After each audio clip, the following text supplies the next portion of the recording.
The history of Venezuela and its relations with the world are deeply conditioned by oil, of which the country is among the biggest producers and exporters and whose subsoil holds among the greatest reserves known to date. The current phase of political, economic and social instability in Venezuela is due to the succession of President Hugo Chavez, who died on the 5th March 2013. In order to understand how such a dramatic situation has come about for an economy that until the 1970s was considered to be among the richest in the world, it is necessary to go back to the end of the 1990s. After the failed coup, Chavez's first move was to submit for popular approval the drafting of a new constitution, and when it was drafted, the Venezuelan president began numerous social reforms which lifted this country from the endemic states of misery in which it was found. In these reforms, certainly advanced for countries accustomed to being subservient to the economic interests of the United States, lies the key to the success of Chavez and the broad consensus among the working classes, which have contributed decisively to his repeated reconfirmations to power. Chavez employed massive Cuban and petrodollar staff in the so-called Bolivarian missions, the Robinson for the literacy, the Barrio for medical care, the Ribas that gives in 2 years diplomas from 5, the soccer with scholarship from $100 a month. During the presidency of Chavez, the weight of the public sector in the economy doubled.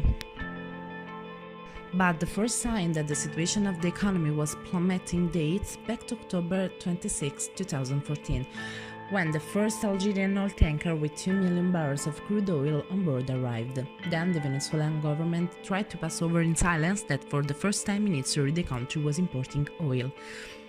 In October 2012, Chavez appointed Maduro as executive vice president, and in December of the same year he was named his successor. In March 2013, after the death of Chavez, Maduro took his place at interim in the office. Venezuela's problems began with Chavez, but it is with Maduro that they become evident. After the nationalization of electricity decided by Chavez in 2007, the energy system has been having problems since 2009, and it is with Maduro that on September 3rd, 2013, the 70% of the country remains in the dark. Maduro's popularity at the time was of 38%, and inflation was galloping at 5.8%. Hyperinflation is a phenomenon that occurs when the price of a consumer good suddenly increases. In a nutshell, a currency loses value because the markets no longer believe in it. Usually when it happens, the economic conditions of a country are already precarious, but at that point the scenario tends to worsen a lot. More unemployment, less tax revenue, rising cost of living. All of these almost always translate into political instability and social tension. The political crisis in Venezuela deepened after the Constituent Assembly deprived the parliament of legislative powers, the majority of which was controlled by the opposition parties, and the former Attorney General Luis Ortega Diaz, who fled to Colombia and then to Brazil, accused the Venezuelan President Nicolas Maduro of corruption. The Constituent Assembly of Venezuela took office in the Parliament of Caracas on the 4th August 2017 and started its first session. The body wanted by Maduro to rewrite the constitution and, above all, to empty the parliament, of which, after the defeated policy of 2015 it lost control, is presided over by Delcy Rodriguez, 47 years old, former foreign minister and most loyal to Maduro. On the 10th January 2019, Nicolas Maduro took the oath for a second term, not before the parliament, whose legitimacy he doesn't recognize, but before the Supreme Court of Justice. The ceremony was attended by representatives of the United States, Canada, the member states of the European and most of Latin America.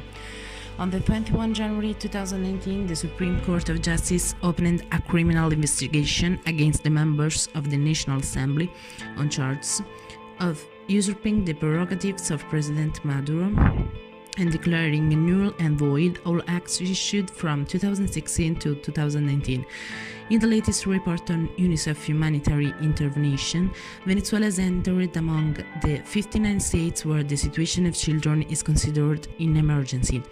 In 2019, UNICEF asked for an allocation of over $100 million for the emergency in Latin America and the Caribbean, of which about $70 million only for the emergency of children fleeing from Venezuela.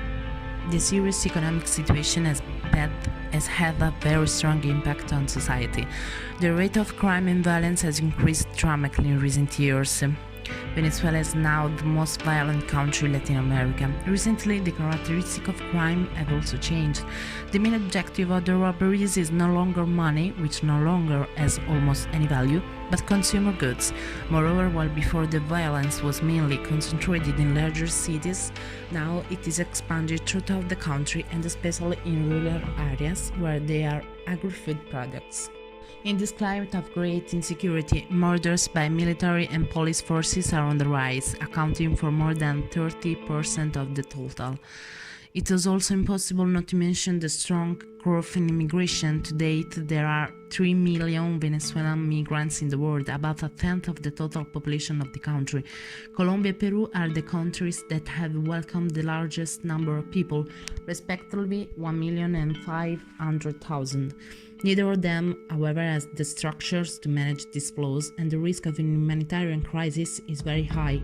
Before 2013, the requests for international protection on Venezuelans were derisory, while today they exceed 110,000 and make Venezuela the 16th country in the world for a number of asylum applications.